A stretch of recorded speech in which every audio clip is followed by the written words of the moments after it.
హరే కృష్ణ అండి. నేను ఈరోజు భగవంతుడు పాడిన పాట భగవద్గీత డే 38 వీడియోని అప్లోడ్ చేద్దాం అనుకుంటున్నానండి. ఈ వీడియోని కూడా స్కిప్ చేయకుండా వీక్షిస్తారని ఆశిస్తున్నాను. హరే కృష్ణ. ఇంతకుముందు వీడియోలో చెప్పాను కదండి, మనకు ఎంత డబ్బు ఉన్నా ఆస్తి ఉన్నా ఇక్కడ వదిలేసి వెళ్ళవలసిందే, కానీ మనతో ఒక్కటి కూడా తీసుకెళ్ళలేమని చెప్పి ఒకే ఒకటి మనతో వస్తుంది. ఏమిటో తెలుసండి, అదే భక్తి.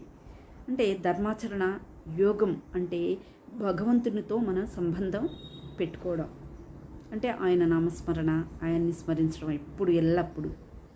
ఇవి మాత్రమే మనతో పాటు వస్తాయటండి. అందుకే ధర్మం గురించి ఎప్పుడైతే తెలుసుకుంటామో అప్పుడే మనం ఆచరిస్తాం. అవును కదండి. మనకు తెలియకపోతే మనం ఆచరించలేం, తెలిసినప్పుడైతే ఆచరించాలి కదా. మన జన్మలు బాగుంటాయి, ఎవరికైనా కానీ మంచి జన్మలు వస్తాయి, మంచి జరుగుతుందంటే మనం చాలా ఇంట్రెస్టింగ్గా తెలుసుకోవాలని యాంగ్జైటీ ఉంటుంది కదా. అలాగే ధర్మం కూడానండి. మనం ఎంత ధర్మం అయితే తెలుసుకుంటామో, తెలుసుకుని వదిలేయడం కాదు, దాన్ని ఆచరించాలి. ఆచరిస్తామో అప్పుడే మనకి రాబోయే జన్మలు అద్భుతంగా ఉంటాయి. అంటే ఏంటి, దీనికి సంబంధించి భక్తి చేయాలి. భక్తి అనేది ఉండాలి, అందరికీ ఉంటుంది మనసులో. కానీ ఎలా భక్తి చేయాలి, ఎవరిని చేయాలి అనేది స్పష్టత, క్లారిటీ అనేది తెలియాలండి. అందుకే మనం ధర్మం గురించి తెలుసుకోవాల్సిన ఆవశ్యకత ఎంతైనా ఉంది. అలెగ్జాండర్ తెలుసు కదండి. అలెగ్జాండర్ ఎంత గొప్పవాడు, పేరు ప్రతిష్టలు పొందాడు. అలెగ్జాండర్ ది గ్రేట్ అని ఆయన అంటూ ఉంటారు కదండి.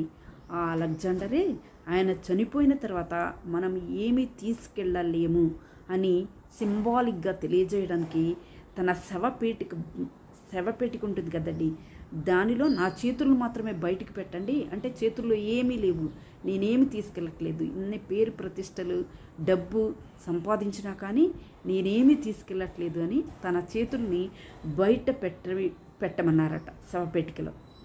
చూసారండి, ఎంత గొప్పవాళ్ళైనా మనతో ఏమి తీసుకువెళ్ళలేమని తెలియజేయడానికి, అంతే కదండి అని చెప్పడానికే మన ధార్మికమైన మార్గంలో అనేకమైన ఆధ్యాత్మికమైన లాభాలు ఉన్నాయండి. భగవంతుడిని నమ్మినా నమ్మకపోయినా భగవంతుడు ఏమీ అనిపించదండి. కానీ భగవంతుడు చెప్పినవి ఆచరిస్తున్నామా లేదా అనేది గొప్ప విశేషం.